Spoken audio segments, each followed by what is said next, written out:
اعوذ باللہ من الشیطان الرجیم بسم اللہ الرحمن الرحیم الحمد للہ رب العالمین والصلاة والسلام علی اشرف الانبیاء والمرسلین سیدنا و مولانا ابی القاسم محمد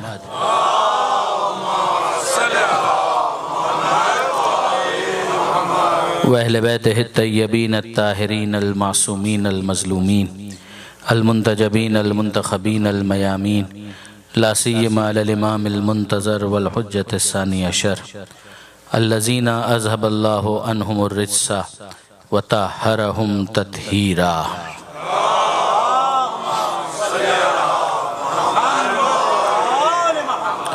واللعنة الدائمة الباقية على أعدائهم أجمعين من يوم ظلمهم إلى قيام يوم الدين.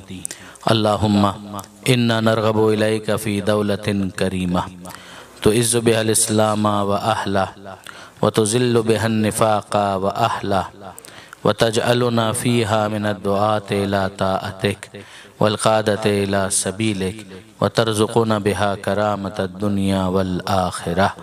رب اشرح لي صدري ويسر لي أمري واحلل عقدة من لساني يفقهوا قولي واجعلني خالصا لوجهك الكريم يا الله. صلوات على محمد وآل محمد.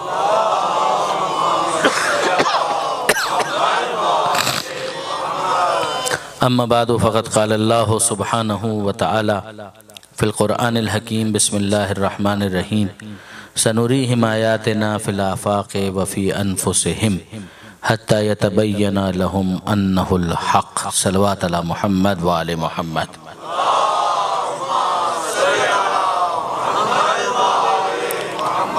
برادران عزیز و خاران محترم، اس سے پہلے کہ سنامہ کلام کی آیت کی توجیہ، تفسیر، ترجمہ کچھ میں آپ کے سامنے پیش کرنے کی کوشش کروں، مناسب محسوس ہوتا ہے کہ اسی موقع پر دعا کی جو ذمہ داری مجھے دی گئی ہے اس سے میں سبکدوش ہو جاؤں، اس لیے کہ ظاہر ہے کہ اختتام پر ماتم ہوگا اور اس وقت موقع نہیں ہوگا کہ ہم باقاعدہ مائک پر دعا کے ان الفاظ کو اپنی زبان سے ادا کر سکیں. سب سے پہلے تو میں اپنے محترم بھائی جناب عرفان صاحب کی توفیقات میں اضافے کے لیے پروردگار عالم کی بارگاہ میں دعا گو ہوں کہ امام حسین ہی کے صدقے میں برادر عزیز کی توفیقات میں اضافہ فرما اور ان کی تمام محنتوں کو، سعی کو، کوشش کو اپنی بارگاہ میں قبول فرما.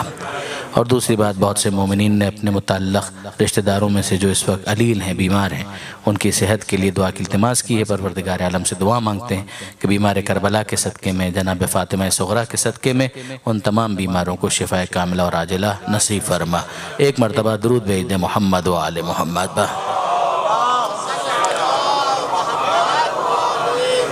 باب الحوائج کی جو انتظامیہ یہاں پر محنت کر رہی ہے اور جو نظر بھی آ رہا ہے جس طریقے سے تن من دھن سے، میں ان کے لیے بھی دعا گو ہوں کہ پروردگار عالم ان کی اس سعی کو جناب سیدہ کے صدقے میں اپنی بارگاہ میں قبول فرمائے انشاءاللہ. ایک مرتبہ اور درود بھیج دیں محمد و آل محمد.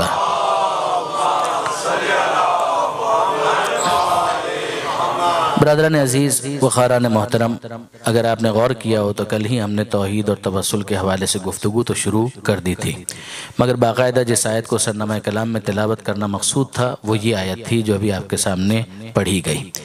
اس کا تعلق سورہ مبارکہ فصلت سے ہے. یہ قرآن مجید کا 41واں سورہ ہے. اسی کا ایک اور نام جو نسبتاً زیادہ مشہور ہے وہ ہے سورہ حامیم سجدہ، چونکہ اسی کے اندر پروردگار عالم نے حامیم کے ذریعے سے سورہ کا آغاز کیا ہے، لہٰذا اس نسبت سے اسے حامیم کہا جاتا ہے. سجدہ بھی ہے، لہٰذا سجدے کا بھی ایک حوالہ موجود ہے. اور پھر چونکہ ابتدائی آیت ہی میں آپ کو نظر آئے گا کہ فصلت کا لفظ استعمال ہوا ہے کتاب خدا کی آیتوں کے حوالے سے، اور فصلت سے ملتا جلتا ایک لفظ ہے جو اردو میں بہت استعمال ہوتا ہے تفصیل، کہ اسے ایلوبریٹ کر دیا گیا ہے، ان آیتوں کو ایکسپلین کر دیا گیا ہے، سمجھا دیا گیا ہے. لہٰذا اس سورہ کا ایک نام سورہ فصلت بھی قرار پایا. کل 54 آیتیں ہیں اس سورہ کی، 54، یعنی بہت طولانی سورہ نہیں ہے. اور اس کی آخری 2 آیتیں بطور مجموعی ہمارا موضوع رہیں گی. اس میں سے آیت نمبر 53 53 اس میں پروردگار عالم یہ بات ارشاد فرماتا ہے، اور وہ کیا ہے کہ سنوریہم آیاتنا، ہم ان قریب دکھائیں گے ان کو. کیا دکھائیں گے؟ آیاتنا، اپنی آیتیں دکھائیں گے. سنوریہم آیاتنا، کہاں پر دکھائیں گے؟ فی الآفاق، اس آفاق میں، اس یونیورس میں، اس دنیا میں، کائنات میں ہم ان کو اپنی نشانیاں دکھاتے رہیں گے۔ وفی انفسہم، اور ان کے اپنے نفوس کے اندر بھی ہم اپنی نشانیاں دکھاتے رہیں گے۔ حتی یتبین لہم، یہاں تک کہ ان کے لیے بالکل واضح ہو جائے، کلیئر ہو جائے، ان کے لیے بالکل اس طرح سے سامنے آ جائے وہ چیز کہ شک کی کوئی گنجائش باقی نہ رہے۔ اور کیا چیز ان کے لیے واضح ہو جائے کہ انہ الحق، کہ وہ خدا بالکل برحق ہے، اس میں کسی قسم کے باطل کی کوئی گنجائش نہیں ہے۔ درود بھیجئے محمد و آل محمد با۔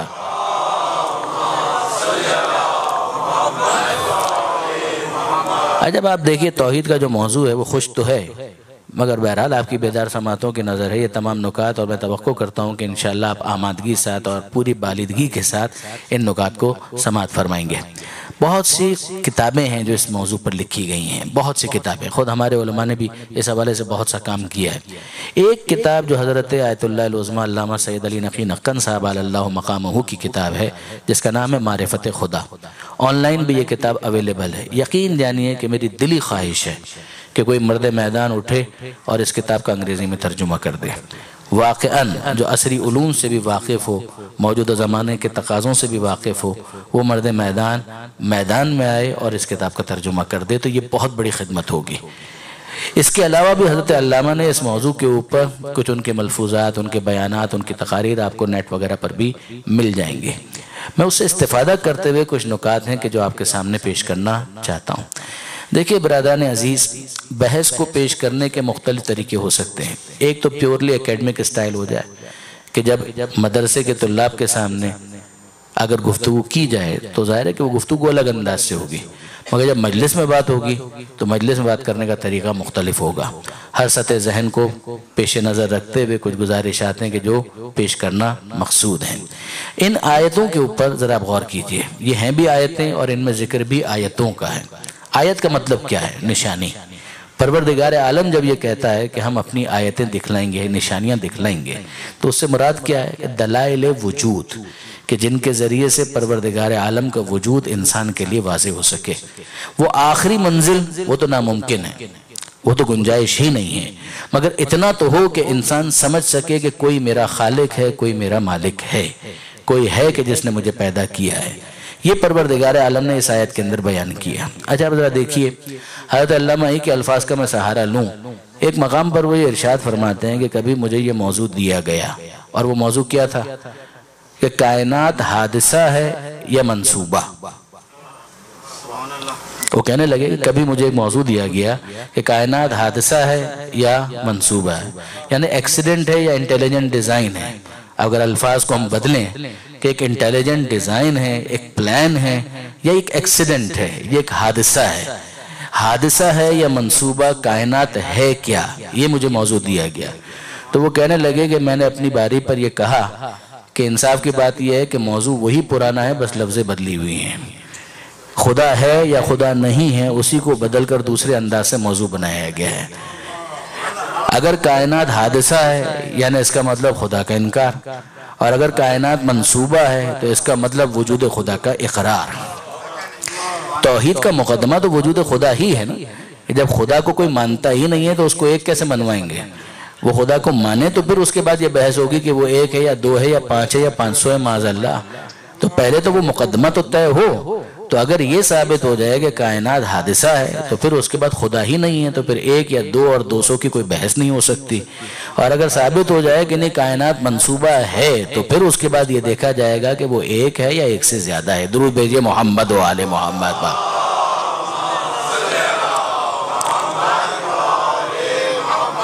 تو اب یہ کائنات کے حادثہ اور منصوبہ ہونے کے حوالے سے جو بھی گفتگو، اور میں پھر آپ سے عرض کر رہا ہوں، حق ہے ہر ایک کو اختلاف کرنے کا بھی حق ہے۔ اتنا وسیع موضوع ہے جس کے اوپر اتنی آراء موجود ہیں، اور اس حوالے سے اسلام کا اپنا ایک موقف تو ہے ہی، مگر غور فرمائیے برادران عزیز، کسی چیز کو حادثہ یا منصوبہ جب ہم ڈکلیئر کرتے ہیں تو کوئی معیار تو ہوگا ذہن کے اندر کہ جس کی بنیاد پر کسی چیز کو حادثہ کہا جاتا ہے اور کسی چیز کو منصوبہ کہا جاتا ہے۔ وہ حادثہ کس معیار پر اسے حادثہ کہا جاتا ہے، کس معیار پر کسی چیز کو انٹیلیجنٹ ڈیزائن کہا جاتا ہے، پلان کہا جاتا ہے، منصوبہ کہا جاتا ہے۔ بس اس معیار کو ذرا سا اگر ہم ٹریس کرنے میں کامیاب ہو جائیں تو پھر کائنات کے بارے میں بھی سمجھنا آسان ہو جائے گا کہ یہ کائنات حادثہ ہے یا منصوبہ ہے۔ دیکھیے برادران عزیز، میں ایک مثال آپ کے سامنے پیش کرتا ہوں۔ مجھے بتائیے، ابھی ہم ہیں اور ہمارے سامنے یہ دنیا ہے، یہ کائنات ہے، یہ کاسمولوجی، ورلڈ ویو، ہم کیسے اس دنیا کو دیکھتے ہیں، جہاں بینی ہم اس دنیا کو دیکھتے ہیں، مختلف چیزوں کو کھنگالتے ہیں، کھوج لگاتے ہیں، کیوریوسٹی تو ہمارے اندر ہے، تجسس تو ہمارے اندر ہے، اور پھر اس کے بعد ماضی کے اندر جانے کی کوشش کرتے ہیں۔ اس کا نتیجہ کیا نکلتا ہے؟ کھدائی ہوتی ہے، روئنز کو چیک کیا جاتا ہے، ریمینز کو اسیس کیا جاتا ہے، اور پھر اس کے اندر سے کچھ چیزیں برآمد ہونا شروع ہو جاتی ہیں۔ جب آپ زمین کو کھودیں گے تو پتھر بھی نکلیں گے، گول بھی نکلیں گے، چوکور بھی نکلیں گے، ہر طرح کا پتھر نکلے گا، جیومیٹریکل کوئی نہ کوئی تو اس کا شیپ ہوگا۔ تو ریاضی کے اعتبار سے جو بھی اس کا شیپ ہے وہ آپ کے سامنے آ گیا، آپ نے اس کے اوپر کوئی توجہ نہیں کی، آپ نے کہہ دیا کہ ٹھیک ہے صاحب یہ تو ایک روٹین کا معاملہ ہے، ایسا تو ہوتا ہی ہے، آپ نے اس کے اوپر کسی قسم کی توجہ نہیں کی، یعنی آپ کو اس میں ماضی کا کوئی ٹریس نہیں مل رہا۔ لیکن ایسے میں جب کھدائی کرتے کرتے آپ کے سامنے کچھ ایسی چیزیں آنے لگیں، مثلا پتھر کی بنی ہوئی تشتری، پتھر کے بنے ہوئے پتیلے، پتھر کی بنی ہوئی پلیٹیں، یہ چیزیں آپ کے سامنے آنے لگیں تو آپ فوراً رک گئے، آپ ٹھٹک گئے، ٹھہر گئے، آپ نے کہا ذرا اس کو اسیس کرو، یہ کوئی الگ ہی معاملہ ہے۔ آپ نے ان کو دیکھا اور دیکھنے کے بعد، اسیس کرنے کے بعد ایک دور حجری کا پتہ لگایا، ایک اسٹون ایج کا پتہ لگایا، اور آپ نے کہا کہ نہیں جناب، ایک زمانہ ایسا تھا کہ جب انسان اپنی ضروریات کو پورا کرنے کے لیے برتنوں کو اس طرح سے بنایا کرتے تھے، پتھر لاتے تھے، پتھروں کو تراشتے تھے، کہیں پلیٹ بنا لی، تشتری بنا لی، پتیلے بنا لیے۔ میرا سوال بڑا سادہ ہے، یہ بتائیے کہ وہ جو پتھر نکل رہے تھے ان کے بارے میں آپ نے کیوں یہ غور نہیں کیا کہ یہ بھی کوئی منصوبہ ہے؟ اور ان پلیٹوں کے بارے میں آپ کیوں ٹھہر گئے اور رک گئے اور کہنے لگے کہ یہ کسی نہ کسی کا منصوبہ تھا کہ جس کی وجہ سے یہ اس طرح سے پلیٹیں بنی؟ کیا وجہ ہے؟ اچھا، کیا وہ جو پلیٹیں بنانے والے تھے کیا وہ آپ کی نگاہوں کے سامنے ہیں؟ کیا ان کو آپ نے دیکھا؟ آپ کی آنکھوں کے سامنے بھی نہیں ہیں، آپ ان کو دیکھ بھی نہیں رہے، نہ ان کا وجود آپ کے سامنے ہے، نہ وہ خود آپ کے سامنے ہیں، نہ وہ آپ سے کمیونیکیٹ کر رہے ہیں، مگر ان کے بنائے ہوئے کچھ ایسی چیزیں کہ جو پتھر کی بنی ہوئی پلیٹیں ہی تو ہیں، آپ نے ان کو دیکھ کر آسانی سے کنکلوڈ کر لیا کہ ہاں کسی زمانے میں انسان اس طرح کے بھی ہوا کرتے تھے جو ان چیزوں کو اپنی روزمرہ چیزوں کے لیے استعمال کیا کرتے تھے۔ رک جائیے، یہ ایک مثال ہو گئی۔ اب اس کے بعد آئیے دوسری چیز کی طرف ہم ذرا غور کریں، توجہ کریں، ایک دوسری مثال۔ اور وہ مثال کیا ہے؟ آپ کے سامنے ایک مجنون، دیوانہ، وہ آئے اور کچھ بولنا شروع کر دے، بول وہ بھی رہا ہے، مگر آپ کی طرف جب وہ رک کر کے کچھ کہتا ہے آپ توجہ نہیں کرتے، حالانکہ لفظ ہیں، لفظوں سے لفظیں ملی ہوئی ہیں، جملے سے جملہ شانہ ملائے ہوئے ہیں، مگر اس کے باوجود آپ اسے کہتے ہیں یہ دیوانے کی بکواس ہے، یہ مجنون کی بکواس ہے، آپ اس کے اوپر کوئی توجہ نہیں کرتے۔ اور اگر ایک ماہر مقرر اپنے الفاظ آپ کے سامنے بیان کرتا ہے تو آپ رک جاتے ہیں، آپ ٹھہر جاتے ہیں اور اسے خطیب کی ہنر آفرینی سے تعبیر کرتے ہیں۔ کیا وجہ ہے کہ اسے آپ نے دیوانے کی بکواس کہا اور اسے ایک ماہر خطیب کی ہنر آفرینی کہا؟ کیا وجہ ہے؟ اسے منصوبہ کیوں مان رہے ہیں اور اسے حادثہ کیوں مان رہے ہیں؟ کوئی تو معیار ہے کہ جس کی وجہ سے اسے آپ کہہ رہے ہیں کہ شعوری منصوبہ ہے، اور وہ جو دیوانہ کہہ رہا ہے اسے آپ کہتے ہیں کہ یہ لاشعوری حادثہ ہے، اس کا باقاعدہ منصوبے سے کوئی تعلق نہیں ہے۔ آپ غور فرمائیے برادران عزیز، وہاں پر وہ پتھر کی بنی ہوئی چیزیں نکلی، آپ نے کہا اگنور نہیں کر سکتے، اگنور نہیں کر سکتے، یہ منصوبہ ہے۔ یہاں پر خطیب نے کچھ کہنا شروع کیا، آپ نے کہا کہ یہ منصوبہ ہے، شعوری ایک کوشش ہے کہ جس کے بعد یہ الفاظ زبان سے ادا ہو رہے ہیں، مگر وہ دیوانے کی بکواس ہے، آپ نے کہا ایک ایکسیڈنٹ ہے، ایک حادثہ ہے، بس بولے جا رہا ہے لاشعوری طور پر، خود بھی نہیں پتا اسے کہ ہو کیا رہا ہے۔ وہ جو آپ نے پتھر دیکھے تھے اس کی طرف آپ نے کوئی توجہ نہیں کی۔ کوئی تو معیار ہے کہ جس کی وجہ سے آپ کسی چیز کو حادثہ کہتے ہیں اور کسی چیز کو منصوبہ کہتے ہیں۔ بس ذہن میں موجود اس معیار کو تھوڑا سا تلاش کریں، وہ معیار مل گیا تو آگے کا مرحلہ بہت آسان ہو جائے گا۔ دیکھیں برادران عزیز، غور فرمائیے، جب کوئی چیز ہمیں تناسب کے ساتھ نظر آتی ہے، اس کے اندر ایک پروپورشن ہوتا ہے، اس کے اندر ہمیں ایک ہم آہنگی نظر آتی ہے، تو ہم اسے حادثے سے تعبیر نہیں کرتے، ہم اسے منصوبے سے تعبیر کرتے ہیں۔ اور اگر کبھی ایسا ہو جائے کہ کوئی تناسب ہی نہیں ہے، کوئی پروپورشن ہی نہیں ہے، سب چیزیں آؤٹ ہیں، میس ہو چکا ہے، ایک ان آرگنائزڈ معاملہ ہے، تو پھر اس کے بعد ہم کہتے ہیں کہ جناب یہ حادثہ ہے، اس کا منصوبے سے کوئی تعلق نہیں ہے۔ آپ مجھے بتائیے کہ جب آپ یہاں پر آئے ہال کے اندر اور آپ نے دیکھا کہ صاحب یہاں تو باقاعدہ وسعت دی جا چکی ہے، ہال کو توسیع کے ذریعے سے بڑا کیا جا چکا ہے، ایکسپینڈ کیا جا چکا ہے، تو آپ کیا اس کو زلزلے سے تعبیر کریں گے کہ زلزلہ آیا تھا جس کی وجہ سے وہ دیوار پیچھے چلی گئی؟ آپ کہیں گے کہ نہیں جناب، زلزلے کا معاملہ کچھ اور ہوتا ہے، زلزلے کے نتیجے میں میس تو ہو سکتا ہے، بے ترتیبی تو ہو سکتی ہے، ایکسیڈنٹ اسی طریقے سے ہوتا ہے، لیکن اگر آپ آئے اور آپ کو نظر آیا کہ دیوار پیچھے ہو چکی ہے، پلر لگ چکا ہے، کلر ہو چکا ہے، وہاں پر ٹی وی نصب کیا جا چکا ہے، تو پھر آپ اس کو کبھی بھی حادثے سے تعبیر نہیں کرتے، آپ کہتے ہیں کہ ہاں باب الحوائج کی انتظامیہ نے محنت دکھائی ہے، ایک منصوبہ ہے کہ جس کے اوپر عمل کیا گیا ہے، ایک پلان ہے کہ جس کو امپلیمنٹ کیا گیا ہے۔ آپ نے غور فرمایا؟ تو حادثہ حادثہ ہوتا ہے، منصوبہ منصوبہ ہوتا ہے۔ جب نظم نظر آ جائے، جب ترتیب نظر آ جائے، جب ڈسپلن نظر آ جائے، تو اس ڈسپلن کو کبھی حادثہ نہیں کہا جاتا، اس ڈسپلن کو ہمیشہ منصوبے سے تعبیر کیا جاتا ہے۔ درود بھیجئے محمد و آل محمد پر۔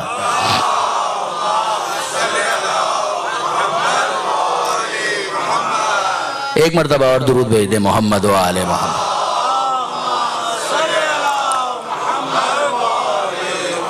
عجب آپ برادران عزیز ذرا غور فرمائیے کہ اب اس کائنات کے اندر جب ہم آبزرو کرتے ہیں تو کیا کوئی ترتیب ہے، کوئی نظم ہے یا نہیں؟ اگر in accordance with need and necessity وہ پروپورشن ہمیں نظر آئے تو پھر ماننا پڑے گا کہ یہ منصوبہ نہیں، یہ منصوبہ ہے، حادثہ نہیں ہے۔ اور اگر وہ نظم ہمیں نظر نہ آئے تو پھر ٹھیک ہے، پھر یہ حادثہ ہے، پھر ایک ایکسیڈنٹ ہے، پھر اس کے بعد ہمیں اس سے آگے جانے کی بھی ضرورت نہیں ہے۔ اب میں آپ کے سامنے کوشچن ریز کرتا ہوں، خاص طور پر اپنے نوجوان دوستوں کے لیے، وہ ذرا غور فرمائیں اس بات کے اوپر۔ مجھے بتائیے، ہم اس دنیا میں سروائیو کرنا چاہتے ہیں تو کیا ہوا کے بغیر سروائیو کر سکتے ہیں؟ نہیں ہو پائے گا نا۔ اچھا، کیا پانی کے بغیر ہم سروائیو کر سکتے ہیں؟ نہیں کر پائیں گے۔ کیا غذا کے بغیر ہم سروائیو کر پائیں گے؟ نہیں، ہمیں ہوا بھی چاہیے، ہمیں پانی بھی چاہیے اور ہمیں غذا بھی چاہیے، یہ تینوں چیزیں ہمیں چاہیے۔ اچھا آپ بتائیے ان میں سب سے زیادہ امپورٹنٹ کون ہے؟ ہوا۔ سب سے زیادہ جو امپورٹنٹ ہے وہ ہے ہوا، اور سب سے زیادہ وافر کون ہے؟ ہوا۔ پھر اس کے بعد آپ دیکھیں گے پانی، پھر اس کے بعد آپ دیکھیں گے غذا۔ کیس کیا ہے؟ پروردگار عالم انسان کو جب بناتا ہے، اب میں اس مفروضے کے اوپر گفتگو کر رہا ہوں کہ پروردگار عالم نے انسان کو بنایا، تو انسان کو بنانے کے بعد اسے ہوا کا بھی محتاج کر دیا، اسے پانی کا بھی محتاج کر دیا، اسے غذا کا بھی محتاج کر دیا۔ یعنی اب آپ غور فرمائیے، ہوا کا محتاج ہے، بہت زیادہ محتاج ہے، پانی کا بھی محتاج ہے، غذا کا بھی محتاج ہے، مگر ہوا کا جتنا محتاج ہے پانی کا اتنا محتاج نہیں ہے، پانی کا جتنا محتاج ہے غذا کا اتنا محتاج نہیں ہے۔ سروائیو تینوں میں سے کسی کے بغیر بھی نہیں کر پائے گا، مگر ہوا کا جو معاملہ ہے وہ بہت ارجنسی والا ہے۔ یعنی اس کو پروردگار عالم نے اتنا وافر رکھا، اتنا زیادہ کہ انسان ہر جگہ ہوا کو پاتا ہے، یعنی جان چھوڑانا بھی چاہے تو ہوا جان چھوڑانے نہیں دے گی۔ اب آپ غور فرمائیے کہ پروردگار عالم نے اس کو اتنا وافر رکھا، کیا اس کے لیے ہمیں ڈول لے کر کہیں جانے کی ضرورت پڑتی ہے کہ کنویں تک جائیں، ڈول ڈالیں اور پھر اس کے بعد آکسیجن نکالیں اور پھر اس کے بعد وہ ہوا ہمیں ملے اور ہم سانس لینے کی پوزیشن میں آئے؟ اگر پروردگار عالم نے ایسا کیا ہوتا تو آپ اطمینان رکھیے کہ پھر انسان سروائیو ہی نہیں کر پاتا۔ یعنی اس کا نتیجہ کیا نکلا کہ جس چیز کی سب سے زیادہ ضرورت تھی اس کو سب سے زیادہ فراہم کیا گیا، اسے سب سے زیادہ فراہم کیا گیا۔ اور پھر اس کے بعد اگلا مرحلہ آپ غور کیجئے کہ آکسیجن یا ہوا کا معاملہ تو یہ کہ بس نفس کی آمد و شد، بس انسان سانس لے اور پھر اس کے بعد جو زہریلا مادہ ہے اس کو خارج کر دے، اس گیس کو خارج کر دے۔ یہ پروردگار عالم نے نظام رکھا، ایک انتظام کیا۔ اچھا یہاں میں آپ کے مزاج سے تھوڑا قریب ہو جاؤں اور زیادہ، اور اتنی ڈرائی گفتگو کو تھوڑا تر کرنے کی کوشش کروں۔ اچھا ایک بات تو بتائیے کہ یہ جو ہم سانس لیتے ہیں تو ہمیں تو آکسیجن کی ضرورت ہے نا، تو ہوا میں صرف آکسیجن ہے؟ سائنس میرا سبجیکٹ نہیں ہے، جو ہیں جن کا سبجیکٹ وہ ظاہر ہے اس بارے پہ تبصرہ کر سکتے ہیں، مگر تھوڑا بہت تو کچھ دیکھا ہے، تو ہمیں اتنا تو پتا ہے کہ نہیں ہوا کے اندر تو آکسیجن بھی ہے، ہوا کے اندر تو دوسری گیسز بھی موجود ہیں، مگر سانس جب ہم لیتے ہیں تو صرف آکسیجن اندر جاتی ہے، دوسری گیسز نہیں جاتی، تو کہیں تو فلٹر ہو رہی ہیں، کہیں تو فلٹر ہو رہی ہیں۔ اچھا عجیب بات یہ ہے کہ وہ آکسیجن دوسری گیسز کے ساتھ ساتھ ہیں، مگر جیسے ہی انسان کے نتنوں کے قریب آتی ہے تو پھر اس کے بعد جو کار آمد ہوتی ہے اسے لے لیا جاتا ہے، اور جو بھی بیکار ہے اسے دور بھگا دیا جاتا ہے۔ یہاں پھر ہمیں سمجھ میں آ گیا کہ پہلو میں ہونا کسی کے مفید ہونے کی دلیل نہیں۔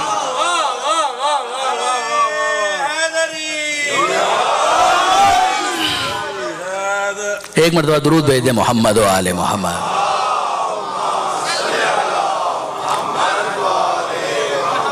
دیکھیں برادران عزیز، بات تو یہ بھی ہے کہ وہ آکسیجن جو بہت مفید تھی اس کے پہلو میں دوسری گیسز بھی تھی، ان دوسری گیسز کو ہم نے کہہ دیا قوموا انی، نکلو یہاں سے، تمہارا کوئی کام نہیں ہے۔ پھر اس کے بعد اس آکسیجن کو ہم نے اندر لے لیا، اور اندر جو بھی پروسیس تھا وہ پورا ہو گیا، فائدہ جو تھا وہ لے لیا، مگر اب اس آکسیجن نے قبلہ بدل لیا، وہ کاربن ڈائی آکسائڈ کے اندر ضم ہو گئی۔ یعنی آپ غور کیجئے، آکسیجن تو ہے، اتنا تو مجھے بھی کچھ میٹرک کے فارمولے یاد ہیں، انٹر کے کچھ فارمولے یاد ہیں کہ CO2 کہا جاتا ہے تو آکسیجن تو اس کے اندر بھی ہے، مگر جیسے ہی آکسیجن نے کاربن کے ساتھ الحاق کیا، اپنا قبلہ بدل دیا، تبدیل کر دیا، تو اس کے بعد ہم نے اس کو بھی باہر نکال دیا۔ ہم نے کہا جب تک تم اپنے قبلے کے ساتھ اٹیچ رہو گے تمہیں شیعہ مانا جائے گا، اور اگر تم نے امام تبدیل کر دیا تو اس کے بعد تم بھی اٹھ کر باہر نکل جاؤ۔ درود بھیجئے محمد و آل محمد۔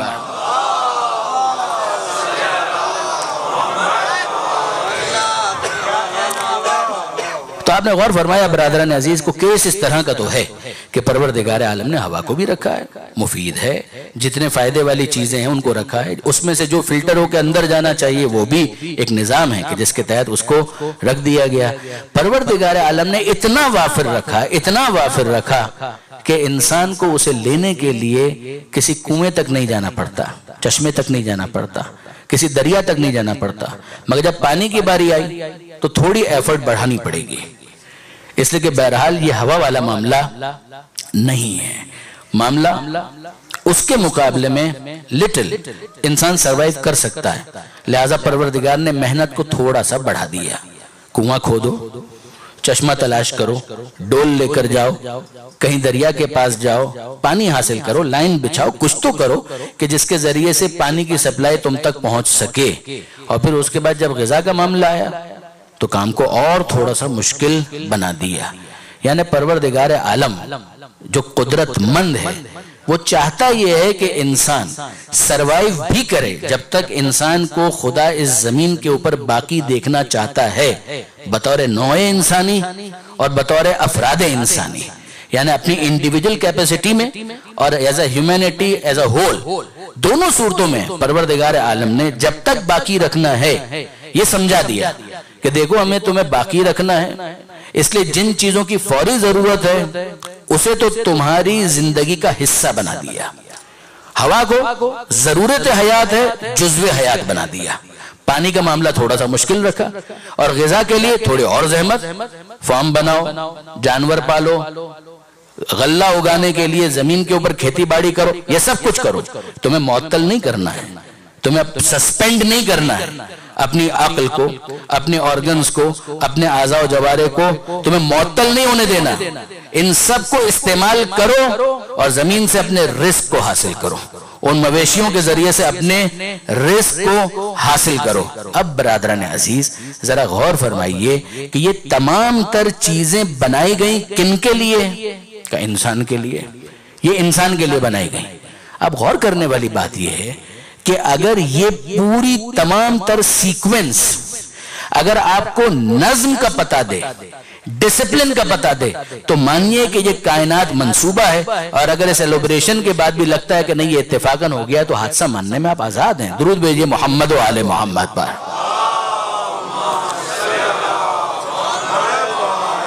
مگر اپنے ضمیر کو سیٹسفائی کریں، اپنے وجدان کو سیٹسفائی کریں، اپنے انر کو سیٹسفائی کریں کہ واقعاً کوئی ڈسپلن نہیں، کوئی نظم نہیں، باقی جتنے حادثات آپ کو نظر بھی آتے ہیں یقین جانیے اگر میرے اس جملے پر آپ غور کر سکیں کہ وہ حادثات بھی ایک بڑے منصوبے کا حصہ ہیں کہ ان حادثات کے نتیجے میں انسان کو اس منصوبے کی اہمیت کا احساس ہو کہ وہ کتنا بڑا منصوبہ ہے.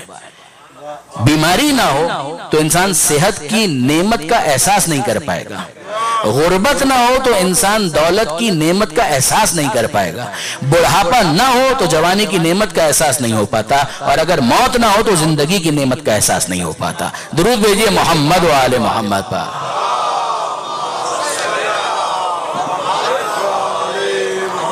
اب اس کے بعد یہ تمام تر چیزیں جو میں نے آپ کے سامنے ابھی بیان کی، آپ دیکھ لیجئے معصومین کی زندگی کے اندر، پیغمبر اکرم کی زندگی میں، معصومین کی زندگی میں، مولا کائنات کی زندگی میں آپ کو نظر آئے گا کہ کس طریقے سے سننے والے کی عقل کے مطابق اس آیت کو ایلوبریٹ کیا ہے اور ایکسپلین کیا ہے. آیت ذہن میں رہے، سنوریم آیاتنا، ہم دکھائیں گے ان قریب، ان کو دکھاتے رہیں گے اپنی آیتیں، اپنی نشانیاں، فی الآفاق، آفاق میں بھی، وفی انفسہم، اور ان کے اپنے وجود کے اندر، ان کے اپنے نفوس کے اندر، حتی یتبین لہم، یہاں تک کہ ان کے لئے بالکل واضح ہو جائے کہ وہ حق ہے، انہ الحق. پروردگار عالم نے اس آیت کے اندر جو کچھ بیان کیا، اب ذرا دیکھیے خارج میں آل محمد اس کی کس طرح سے تفسیر کرتے ہیں، اور ہر سطح ذہنی کے مطابق. دیکھیں کیس کیا ہے، ملتا ہے روایات کے اندر خود پیغمبر اکرم ختمی مرتبت احمد مجتبی محمد مصطفیٰ صلی اللہ علیہ وآلہ وسلم، ان معاشر الانبیاء، کہ ہم گروہ انبیاء، ہماری ذمہ داری یہ ہے کہ ہم بات کریں علی قدر عقولہم، لوگوں کی عقل کے مطابق. جو جتنا سمجھ سکتا ہے اس کے سامنے اتنی بات بیان کی جائے. اس کا بیک گراؤنڈ دیکھیں، اس کا پس منظر دیکھیں، اور اس کے سامنے اس چیز کو ایلوبریٹ کیا جائے، اس کو ایکسپلین کیا جائے. غور فرمایا آپ نے؟ ایک عمومی نصیحت بھی اسی کے ذیل میں یہ ہے کہ کلم الناس علی قدر عقولہم، لوگوں سے بات کرو ان کی عقلوں کے مطابق. ہر ایک ہر بات کو نہیں سمجھ پائے گا، ہر ایک ہر بات کو نہیں سمجھ پائے گا، ہر ایک کے ادراک کی وہ صلاحیت نہیں ہے. انٹلیکچول لیول ہر ایک کا الگ الگ ہے، تو اس کے مطابق ہی تو گفتگو کرنی ہے. اب آپ دیکھیے ایک بوڑھی عورت، عجوزہ، یہ بوڑھی عورت کو کہا جائے گا نا.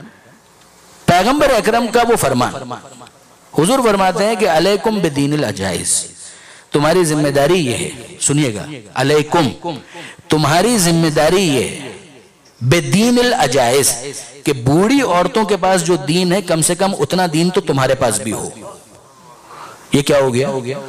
یہ بوڑھی عورتوں والا دین کا کیا مطلب ہے؟ یعنی کیا مطلب ہے؟ دیکھیں برادران عزیز، کیس تھا، کیس یہ تھا کہ ایک بوڑھی عورت، اچھا یہ آپ کو مکتب اہل بیت کے علاوہ کہیں نہیں ملے گا، میں پورے اطمینان کے ساتھ کہہ رہا ہوں. جو مین اسٹریم جتنے بھی مکاتب ہیں ان کی بات کر رہا ہوں. مین اسٹریم ادیان میں آپ دیکھ لیجئے، مین اسٹریم فرق میں آپ دیکھ لیجئے، جتنے بھی مذاہب ہیں ان سب میں آپ دیکھ ڈالیے، آپ کو صرف اور صرف یہ مکتب اہل بیت میں ملے گا کہ اصول دین کو سمجھ کر ماننا ہے. اصول دین میں اپنی عقل استعمال کرو. اصول دین میں جب تک تم اپنی انٹلیکٹ کو یوز نہیں کرو گے اس وقت تک وہ اصول دین قابل قبول ہی نہیں ہے.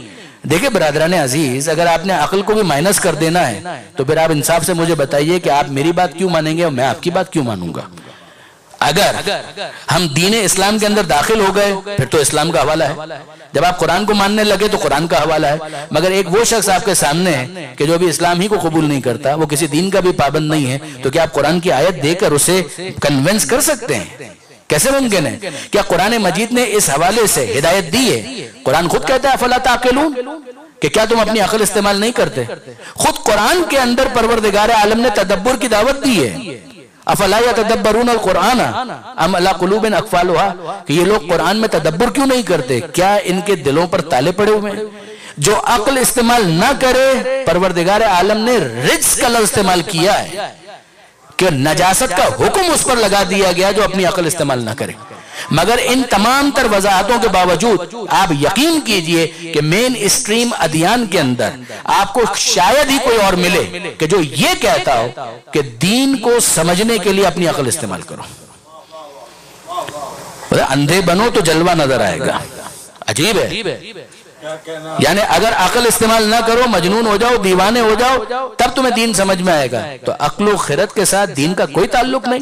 میں دل کی اہمیت کا منکر نہیں ہوں، میں دل کی اہمیت کا منکر نہیں ہوں، مگر آپ دیکھ ڈالیے جو ہماری حدیث کی اہم ترین کتاب الکافی، وہ شروع کہاں سے ہوتی ہے؟ وہ شروع ہوتی ہے، پہلا چیپٹر اس کا آپ دیکھ ڈالیے، انگریزی ٹرانسلیشن بھی اس کا اویلیبل ہے، کتاب العقل والجہل. وہ کتاب الایمان سے شروع نہیں ہوتی، وہ شروع ہوتی ہے کتاب العقل والجہل. کتاب عربی میں چیپٹر کو بھی کہا جاتا ہے، یعنی عقل اور جہل وہ چیپٹر کہ جس میں معصومین نے عقل کے حوالے سے جو کچھ باتیں بیان کی ہیں ان کو محفوظ کر دیا گیا. اسی میں آپ کو ملے گا العقل ما عبد بہ الرحمن. یہ عقل ہی تو ہے کہ جس کے ذریعے رحمان کی عبادت کی جاتی ہے. عقل ہی ہے کہ جس کو باطنی رسول تک کہا گیا کہ تمہارے انر کے اندر، تمہارے وجود کے اندر پروردگار عالم نے اس نبی اور رسول کو رکھا ہے کہ جسے پروردگار عقل سے تعبیر کرتا ہے. یہ عقل بڑی بدقسمتی ہوگی کہ جب اسی عقل کو مکاری کے لیے استعمال کیا جانے لگے. وہ مس یوز ہے، وہ مس یوز ہے. ورنہ اگر ایک انسان اپنی عقل کو استعمال نہ کرے تو آپ مجھے بتائیے برادران عزیز کہ غور و فکر وہ کیسے کرے گا؟ صرف اور صرف مکتبہ اہل بیت آپ دیکھ ڈالیے گا، توضیح المسائل ہی کھول کر دیکھ لیجئے، پہلا چیپٹر اسی کے اندر آپ کو مل جائے گا. اصول دین میں تقلید جائز ہی نہیں ہے. اصول دین میں تقلید جائز نہیں ہے. اللہ ہے یا نہیں دلیل ہونی چاہیے. ارسطو والی نہ ہو، افلاطون والی نہ ہو، آئنسٹائن والی نہ ہو. ارے ویسی بھی نہ ہو کہ جیسی عام افراد کے اندر ممتاز افراد کی دلیلیں ہوتی ہیں، مگر جو دلیل بوڑھی عورتوں کے پاس موجود ہے وہ بھی تمہارے پاس نہیں ہے. یہ وہ منزل ہے کہ جہاں پیغمبر اکرم کا جملہ سمجھ میں آتا ہے. پیغمبر فرماتے ہیں علیکم بدین العجائز، کہ بھائی اتنی ذمہ داری تو تمہاری بنتی ہے کہ دین جس طرح سے بوڑھی عورتیں سمجھتی ہیں کم سے کم اتنی دلیل تو تمہارے پاس ہو. آپ غور فرمائیے برادران عزیز، کیس کیا تھا؟ وہ بوڑھی عورت کیا کر رہی تھی؟ بیٹھی ہوئی تھی، چرخہ چلا رہی ہے، چرخہ چلا رہی ہے بوڑھی عورت. یعنی مطلب کیا ہے؟ وہ کسی یونیورسٹی کی پڑھی ہوئی نہیں ہے، کسی کالج سے گریجویٹ نہیں ہے، ایک عام خاتون ہے، چرخہ چلا رہی ہے، اپنے روزمرہ کے کاموں میں مصروف ہے. اس سے کسی نے پوچھا کہ بی بی خدا کو مانتی ہو؟ کہا کہ ہاں بالکل مانتی ہوں. کہا کیا دلیل ہے تمہارے پاس خدا کو ماننے کی؟ اس نے کیا جواب دیا؟ شاید آپ سب کے حافظے میں موجود ہو. اس نے جواب بڑا سمپل دیا کہ بھئی سیدھی سی بات ہے، یہ چرخہ میں چلاتی ہوں تو چلتا ہے، میں روک دیتی ہوں تو رک جاتا ہے. یہ اتنا سا چرخہ تو میرے چلائے بغیر چلتا نہیں، تو یہ پوری کائنات بغیر خدا کے چل رہی ہے. پیغمبر اکرم کے سامنے اس بوڑھی عورت کا یہ مکالمہ پیش کیا گیا کہ اللہ کے رسول، وہ بوڑھی عورت تھی، اس سے کسی نے پوچھا تو اس نے یہ جواب دیا چرخہ تو میرے چلائے بغیر چلتا نہیں ہے، تو کائنات چلانے والے کے بغیر چل رہی ہے. پیغمبر اکرم نے یہ جملہ سنا، مسکرائے. اتنے مسکرائے کہ بعض علماء یہ کہتے ہیں کہ پیغمبر اکرم کے دندان نظر آنا شروع ہو گئے. آپ جانتے ہیں کہ پیغمبر اکرم ان کی سیرت میں یہ تھا، مسکراتے تھے، ٹہکا نہیں لگاتے تھے. یعنی یہ بڑا ریئر تھا کہ پیغمبر اکرم اتنا مسکرائے. پیغمبر اکرم مسکرائے اور پھر اس کے بعد پیغمبر نے یہ جملہ کہا کہ علیکم بدین العجائز. ارے اتنا تو دین تمہیں بھی آنا چاہیے جتنا اس بوڑھی عورت کو آتا ہے. درود بھیجئے محمد و آل محمد پر.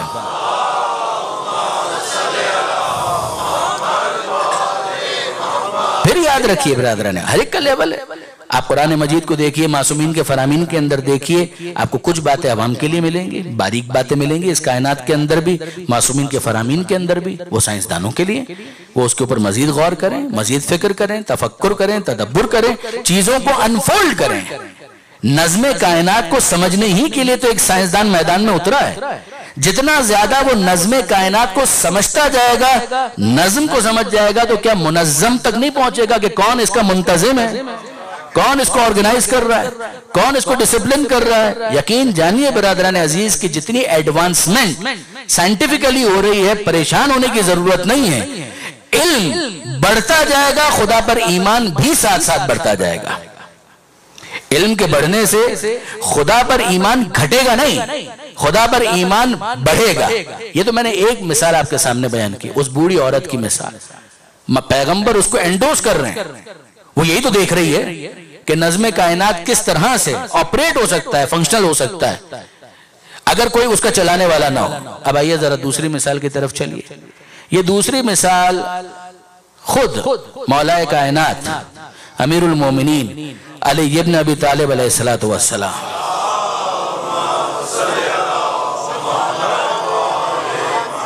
مولا کے سامنے کسی نے، اور ایک جنگلی، یعنی میں صحیح لفظ استعمال کر رہا ہوں، وحشی، ہر طرح کے افراد ہیں جو معصوم کے پاس آ رہے ہیں، جنگلی وحشی جس کا کام ہی جنگل کے اندر زندگی گزارنا ہے، وہ آ گیا علی کی شہرت سن کر۔ مولا الموحدین، موحدین کے مولا تو علی ہی ہے نا، علی توحید کو نہیں سمجھائیں گے تو کون سمجھائے گا؟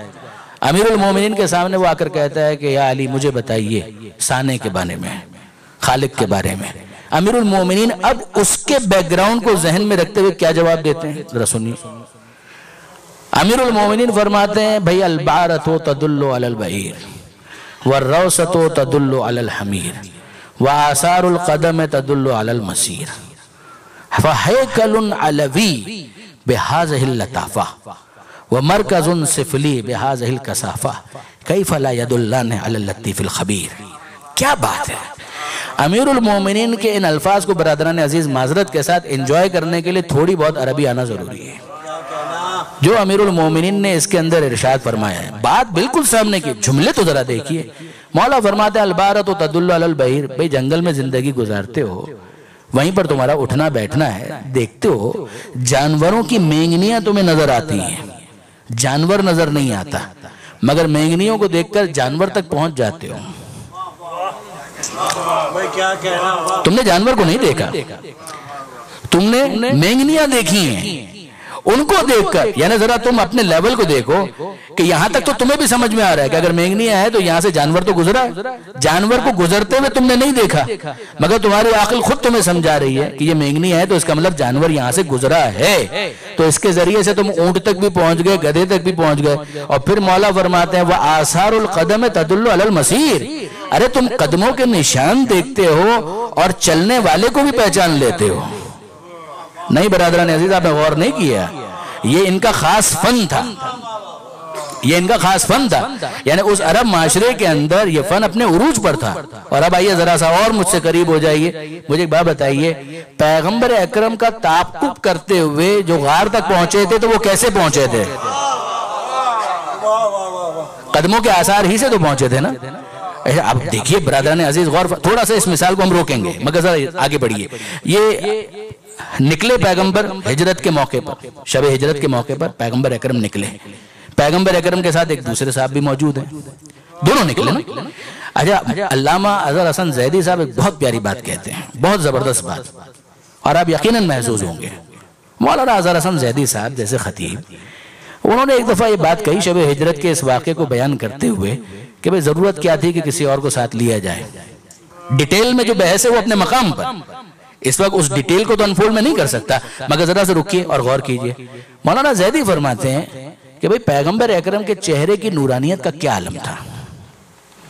پیغمبر اکرم کے چہرے کی نورانیت کا یہ عالم تھا کہ ازواج رسول کا ایک تبصرہ ہے، اندھیرا ہو، سوئی گم ہو جائے، پیغمبر اکرم کے چہرے سے اتنا نور ساطع ہوتا تھا کہ ہم اندھیرے میں اس سوئی کو ڈھونڈ لیا کرتے تھے۔ غور فرمایا آپ نے؟ تو پیغمبر اکرم کا چہرہ کتنا نورانی ہے، بہت نورانی ہے نا۔ اگر پیغمبر اکرم اسی نور کے ساتھ جا رہے ہیں تو پیغمبر اکرم تک تو یہ کفار فوراً پہنچ جائیں گے، لہذا پیسیفائی کرنے کے لیے، نیوٹرلائز کرنے کے لیے ضروری تھا کہ جتنا زیادہ یہ نور ہے ویسی ہی تاریکی کا کوئی مرقع بھی ساتھ ساتھ جائے۔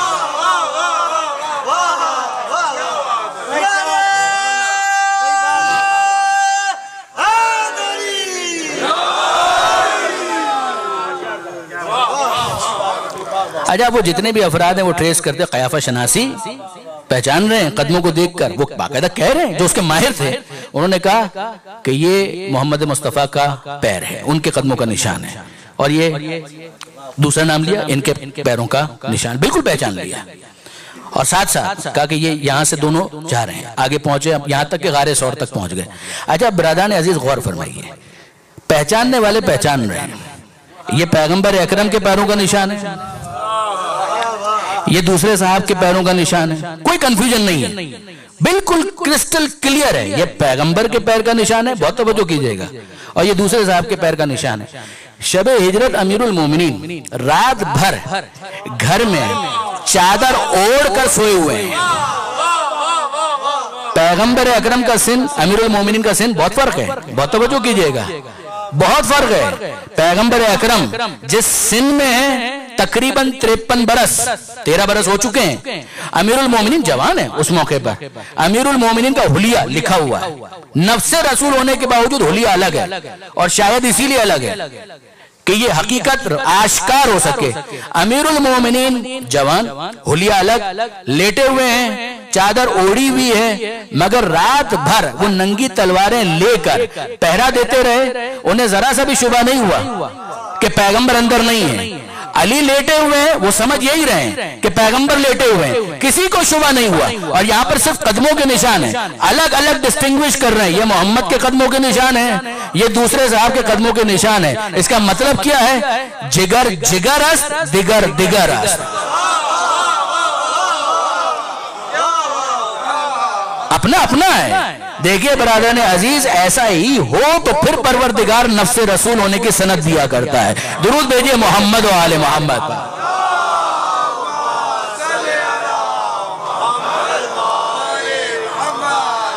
اچھا برادران عزیز رکیے ذرا اسی پر تھوڑی دیر کے لیے، اور آپ غور فرمائیے، یہ عجیب معاملہ ہو گیا کہ پیغمبر اکرم نے اپنے بستر پر امیر المومنین کو سلا دیا، پروردگار عالم نے سند بھی نازل کر دی، وَمِنَ النَّاسِ مَن يَشْرِي نَفْسَهُ ابْتِغَاءَ مَرْضَاتِ اللَّهِ وَاللَّهُ رَءُوفٌ بِالْعِبَادِ۔ مرضی پروردگار نے دے دی، نفس امیر المومنین کو خرید کر مرضی بیچ دی۔ اتنی بڑی سند، اتنی بڑی فضیلت امیر المومنین کی ہے۔ پیغمبر اکرم انسٹرکشنز کیا دے رہے ہیں امیر المومنین کو؟ اے علی میرے بستر پر لیٹ جاؤ، سو جاؤ۔ امیر المومنین صرف ایک سوال پوچھتے ہیں، اے اللہ کے رسول میرے یہاں پر سو جانے سے آپ کی جان بچ جائے گی یا نہیں؟ علی اپنی ذمہ داری سے آگاہ ہیں کہ پروردگار عالم نے کس چیز کا انہیں ذمہ دار بنایا ہے۔ یہ پیغمبر ایسے ہی نعت علی نہیں پڑھا کرتے تھے،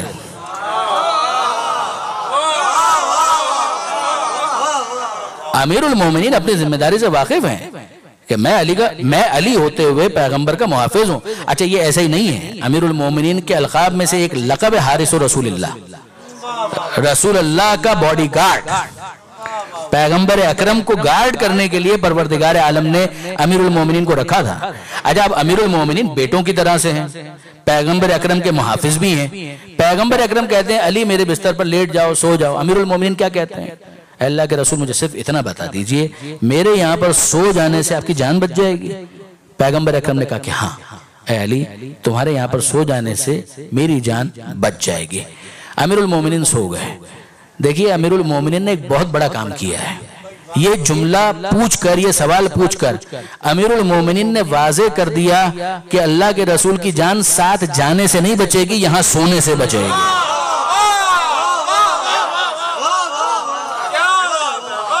یہ حضرت علامہ تعالی جوہری صاحب کا جملہ بہت کمال کا جملہ ہے کہ ساتھ جانے سے جان نہیں بچے گی، یہاں پر سونے سے جان بچے گی۔ اچھا اب آگے بڑھئے، دیکھیے عجیب معاملہ یہ، امیر المومنین سو گئے۔ لیٹنا اختیار میں ہے، سونا اختیار میں نہیں ہے۔ لیٹنا اختیار میں ہے، سونا اختیار میں نہیں ہے۔ کتنے ہی ایسے افراد ہیں کہ جو عام راتیں ہوں تب بھی لیٹتے ہیں، سو نہیں پاتے، اور یہ علی ہیں کہ تلواروں کی چھاؤں میں وہ شخص جو عام راتوں میں مصلی پر عبادت کے لیے کھڑا رہتا تھا، اپنی عادت کے برخلاف پیغمبر اکرم کے بستر پر فقط لیٹا نہیں ہے، سو گیا۔ علامہ نقن صاحب ایک بہت پیارا جملہ کہا کرتے تھے کہ بھائی گھوڑے بیچ کر سونا یہ تو ہم نے سنا تھا، مگر جان بیچ کر سونے والا صرف ایک دیکھا۔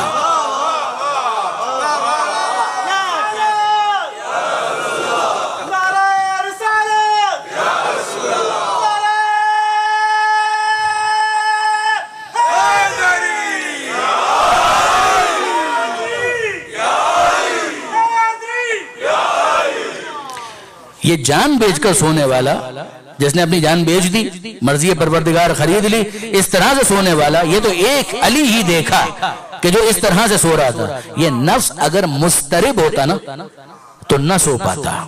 یہ نفس مطمئنہ ہے، یہ نفس مطمئنہ کا اعلیٰ ترین مصداق ہے، لہذا اس کو یقیناً نیند آئے گی۔ اچھا اب امیر المومنین سو گئے، کیا انسٹرکشنز ہیں پیغمبر اکرم کی؟ اے علی یہ مشرکین کی امانتیں میرے پاس ہیں، کل جب یہ لوگ آئیں گے تو یہ امانتیں ان کو دے دینا، لوٹا دینا، اور پھر اس کے بعد گھر کی خواتین ہیں، دوسرے افراد ہیں، ان کو لے کر میرے پاس آ جانا۔ 3 دن تو پیغمبر رکے ہیں غار ثور میں۔ امیر المومنین کو پتا تھا کہ پیغمبر اکرم کہاں پر ہیں، اور امیر المومنین کھانا پہنچاتے رہے، دوسری چیزیں پہنچاتے رہے، اس روٹ سے گئے کہ جہاں سے کوئی دیکھ نہ سکے، اور پہنچایا، اور پھر اس کے بعد وہ آگے روانہ ہوئے، اور پھر اکارڈنگ ٹو دا پلان، حادثہ نہیں تھا منصوبہ تھا، حادثہ نہیں تھا منصوبہ تھا، اکارڈنگ ٹو دا پلان۔ پھر امیر المومنین دوسرے گھر کی خواتین، خود جناب سیدہ اس موقع پر، خود امیر المومنین کی والدہ جناب فاطمہ بنت اسد اس مختصر قافلے میں شامل تھی۔ مگر ذرا رکی اور غور کیجئے، پیغمبر کہہ رہے ہیں اے علی میری امانتیں، یہ جتنی بھی امانتیں ہیں کن کی ہیں؟ مشرکین کی۔ یہ امانتیں مشرکین کو لوٹا دینا کیا اخلاقی تعلیم ہے؟ آپ ذرا سیرت رسول کی بلندی تو دیکھیے کہ جن مشرکوں کے درمیان اللہ کے رسول کی جان محفوظ نہیں ہے، ان مشرکوں کو بھی اطمینان ہے کہ اسی رسول کے پاس ہماری امانتیں محفوظ ہیں، انہیں اطمینان ہے، ان کی جان ہمارے درمیان محفوظ نہیں ہے مگر ہماری امانتیں ان کے پاس بالکل محفوظ ہیں۔ اب حضرت علامہ سید علی نقی صاحب کا جملہ سنیے، کمال کا جملہ، کمال کا تجزیہ اور کمال کا تبصرہ۔ مجھے ایک بات بتائیے، واپس سنیے گا، مشرکین کی امانتیں کہاں محفوظ ہیں؟ رسول اللہ کے پاس۔ رسول اللہ جب تک مشرکین کی امانتیں علی کے محفوظ ہاتھوں تک منتقل نہیں کر دیتے، مکہ نہیں چھوڑتے۔ سیرت کی بلندی ذرا دیکھیے، امانت داری ذرا دیکھیے، وہ رسول جو اتنا حساس ہے امانتوں کے معاملے میں، مشرکین کی امانتیں ہیں، مشرکین کی امانتیں، جب تک مشرکین کی امانتیں بھی محفوظ ہاتھوں میں منتقل نہیں کر دیتے، مکہ نہیں چھوڑتے۔ جو رسول مشرکین کی امانتیں محفوظ ہاتھوں میں دیے بغیر مکہ نہیں چھوڑتا، وہ خدا کی امانتیں محفوظ ہاتھوں میں دیے بغیر دنیا کیسے چھوڑ دے گا؟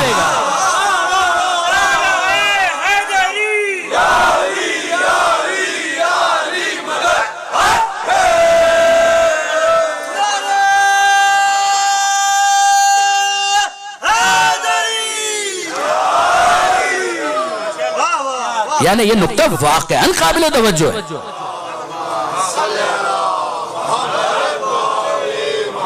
وہ رسول جو امانت کے معاملے میں اتنا حساس ہے کہ مشرکین کی امانتیں محفوظ ہاتھوں میں دیے بغیر مکہ نہیں چھوڑتا، وہ خدا کی امانتیں محفوظ ہاتھوں میں دیے بغیر دنیا چھوڑ سکتا ہے۔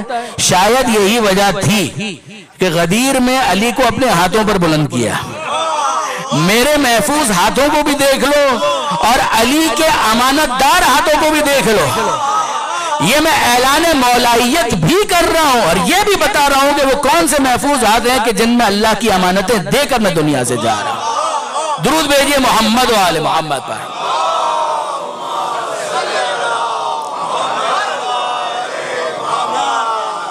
دیکھیں برادران عزیز، ایک اور نقطہ اس پر بھی غور کیجئے، میرے نوجوان دوست خاص طور پر توجہ کریں اس بات پر کہ دیکھیں، غور کیجئے، پیغمبر اکرم کے پاس مشرکین کی امانتیں ہیں، ہے نا؟ کیا یہ دلیل ہے کہ مشرکین کے ساتھ پیغمبر اکرم کے تعلقات بہت اچھے تھے؟ بہت توجہ کیجئے گا، پیغمبر اکرم کے پاس امانتیں ہیں مشرکین کی، کیا یہ دلیل ہے کہ بھئی پیغمبر اکرم کے تعلقات تو اتنے اچھے تھے، کوئی کسی قسم کی غلط فہمی بھی نہیں تھی، کوئی پرابلم بھی نہیں تھی، کوئی دشمنی بھی نہیں تھی، کوئی نفرت بھی نہیں تھی، کسی قسم کا کوئی مسئلہ نہیں تھا؟ اگر یہ مسائل ہوتے تو کیا مشرکین اپنی امانتیں اللہ کے رسول کے پاس رکھواتے؟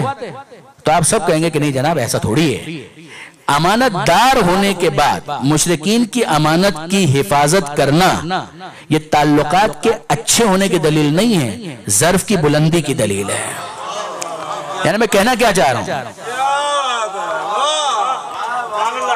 جو صاحبان فہم و فراست ہیں، نقطہ راست ہیں، وہ یقیناً سمجھ رہے ہوں۔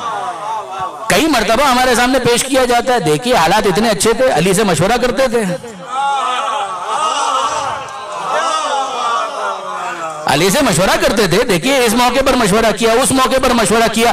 اگر تعلقات خراب ہوتے تو کیا ان سے مشورہ مانگتے؟ آپ اندازہ نہیں کر سکتے برادران عزیز، مشورہ بھی امانت ہی ہوتا ہے، مشورہ بھی امانت ہی ہوتا ہے۔ یہ علی کی ظرف کی بلندی کی دلیل تو ہو سکتا ہے، تعلقات کے اچھے ہونے کی دلیل نہیں ہو سکتا۔ یہ علی کا ظرف ہے۔ اور آپ غور فرمائیے برادران عزیز، عجیب بات یہ ہے کہ مشورہ بھی کیا مانگا۔ اب میں کیا بیان کروں، مشورہ بھی کیا مانگا، ذرا سنیے۔ یعنی ایک بہادر شجاع انسان کی مشورہ مانگے گا۔ مشورہ کیا مانگا جناب؟ مشورہ یہ مانگا کہ علی یہ بتائیے میں میدان میں جاؤں یا نہیں جاؤں۔ دیکھ لیجیے گا سیرت کی کتابوں کو، تاریخ کی کتابوں کو، میں کیا اس کے بارے میں کہوں، مل جائے گا، آسانی کے ساتھ مل جائے گا کہ فلاں صاحب ہیں، وہ آئے امیر المومنین کے پاس اور کہا کہ یا علی آپ کیا مشورہ دیتے ہیں کہ کیا میں میدان میں جاؤں یا نہ جاؤں، صرف فوج بھیج دوں یا خود بھی جاؤں میدان میں؟ امیر المومنین نے کہا کہ نہیں آپ زحمت نہ کریں۔ ہاں یہی ہے، یقین جانیے، صاحبان مطالعہ جانتے ہیں کہ امیر المومنین نے کہا نہیں آپ زحمت نہ کریں، آپ میدان میں نہ جائیں۔ اچھا اب اس کے بعد کہا کہ ہاں بھائی یہ تو کتنا اچھا مشورہ دیا، ظاہر ہے ان کے مطلب کا مشورہ تھا، ان کی مرضی کا مشورہ تھا۔ اچھا کہنے لگے کہ صاحب یہ مشورہ اس لیے دیا امیر المومنین نے کہ وہ اگر میدان میں گئے اور پھر اس کے بعد ظاہر ہے کہ فوج اس کو کوئی پناہ گاہ تو ملنی چاہیے۔ ارے برادران عزیز، میدان میں اللہ کے رسول جا سکتے ہیں، میدان میں خود علی جا سکتے ہیں، تو یہ حضرت کیوں نہیں جا سکتے؟ اصل مسئلہ یہ ہے کہ امیر المومنین کہنا یہ چاہتے تھے کہ برادر آپ کا ٹریک ریکارڈ ہمارے سامنے ہے،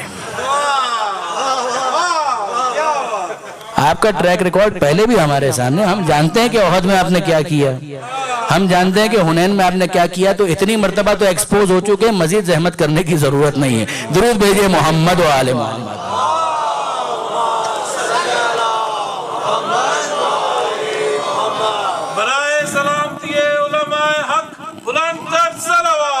اللہ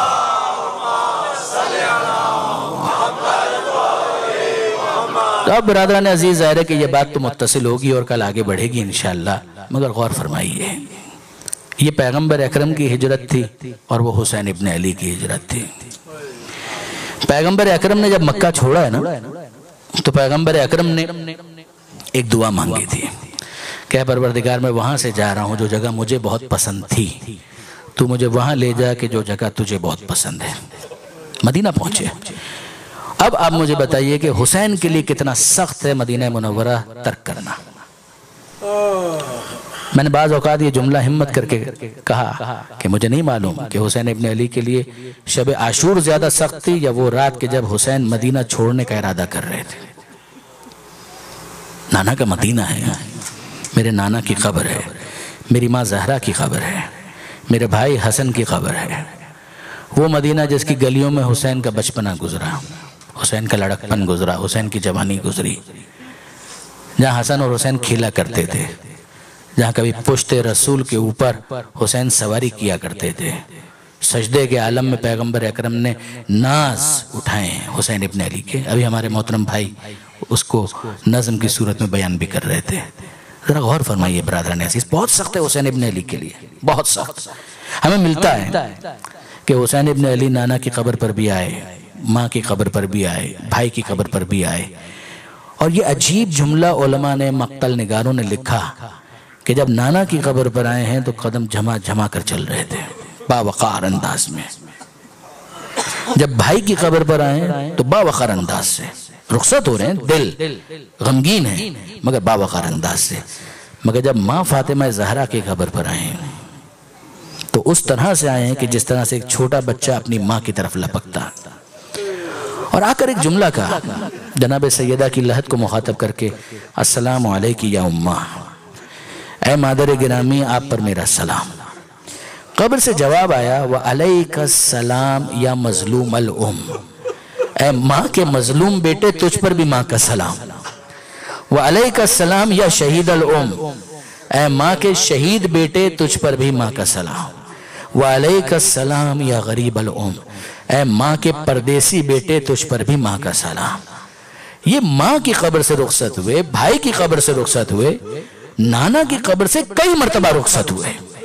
پہلی مرتبہ جب آئے نا پیغمبر اکرم کی قبر پر آ کر یہ کہا السلام علیکم یا جدہ، اے نانا میرا سلام قبول کیجئے۔ پھر اس کے بعد کہنے لگے یا جدہ خذنی الیک، اے جد، اے نانا مجھے اپنے پاس بلا لیجئے، میں اب اس دنیا میں رہنا نہیں چاہتا۔ حسین ابن علی نے قبر پیغمبر سے آواز سنی، اے بیٹا حسین ابھی تو بہت سے مراحل باقی ہیں، وعدہ طفلی ہے کہ جس کو نبھانا ہے۔ مناجات کے الفاظ ہیں حسین ابن علی کے قبر پیغمبر پر، مناجات کے الفاظ ہیں۔ اس میں جملہ ہے کہ اللہم اے پروردگار ھذا قبر نبیک، یہ تیرے نبی محمد مصطفیٰ کی قبر ہے، وَأَنَا ابْنُ بِنْتِ نَبِيِّک، اور میں تیرے نبی کی بیٹی کا بیٹا ہوں۔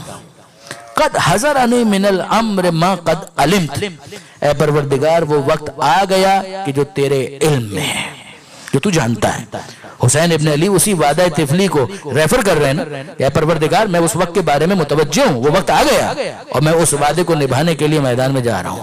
علامہ سید علی نقی صاحب فرماتے ہیں کہ ایک مرتبہ رخصت ہوئے قبر نبی سے، پھر واپس آئے، پھر رخصت ہوئے، پھر واپس آئے۔ یہ کیا ہو رہا ہے؟ قبر رسول سے ایک مرتبہ تو رخصت ہو چکے، پھر واپس کیوں آئے؟ یہ بات آپ سے زیادہ کون سمجھے گا؟ آپ میں سے کتنے ہی افراد ایسے ہیں کہ جنہوں نے کربلا میں امام حسین کی زیارت کی ہے، روضہ حسین کی زیارت کی ہے نا؟ جب الوداعی زیارت کرتے ہیں تو آپ کی کیا کیفیت ہوتی ہے؟ الوداعی زیارت کرنے کے بعد، جس کے بعد آپ کربلا چھوڑ کر جا رہے ہیں، کیا کیفیت ہوتی ہے؟ السلام علیکم ابا عبداللہ تو کہہ دیا آپ نے، سلام آپ نے پورا پڑھ بھی دیا، زری کو بھی دیکھ لیا، جی بھر کر دیکھ لیا، چہرے کو ہٹایا، باہر نکلنے کی کوشش کرتے ہیں، پھر واپس مڑتے ہیں اور ایک مرتبہ دیکھتے ہیں، ایک جھلک اور نظر آ جائے ذریعے حسین کے، پھر اس کے بعد باہر نکلتے ہیں، نکلتے پھر واپس پلٹتے ہیں، ایک مرتبہ اور حسین کے روضے کی جھلک نظر آ جائے۔ باہر چلے گئے تو اب گنبد کو دیکھتے رہتے ہیں، یہ کیا ہے؟ دل وہیں پر اٹکا ہوا ہے، دل وہیں پر لگا ہوا ہے، دل وہیں پر پیوست ہے۔ مجھے بتائیے کہ جب آپ کی یہ کیفیت ہوتی ہے تو حسین کی دل کی کیا کیفیت ہوگی؟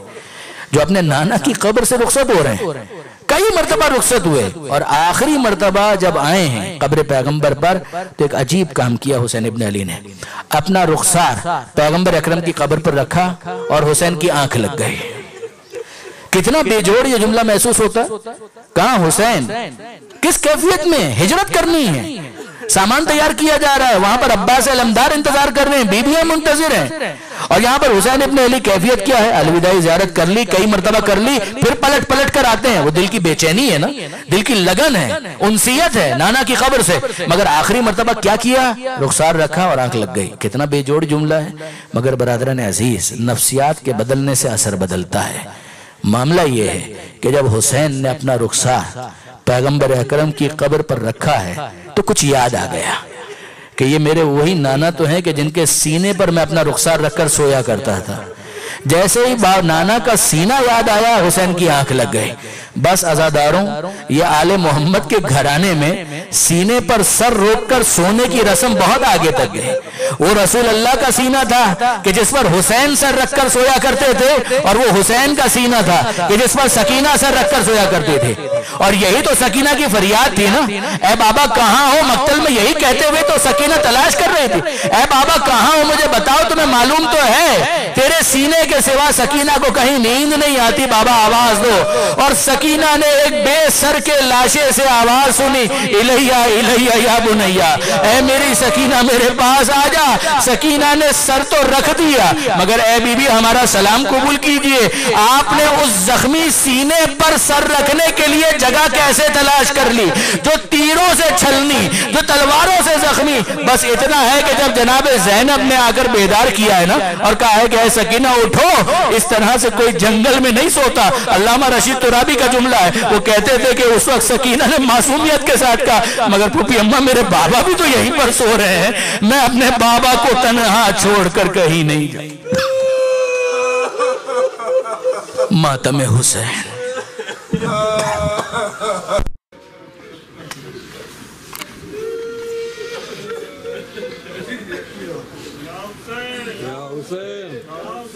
یا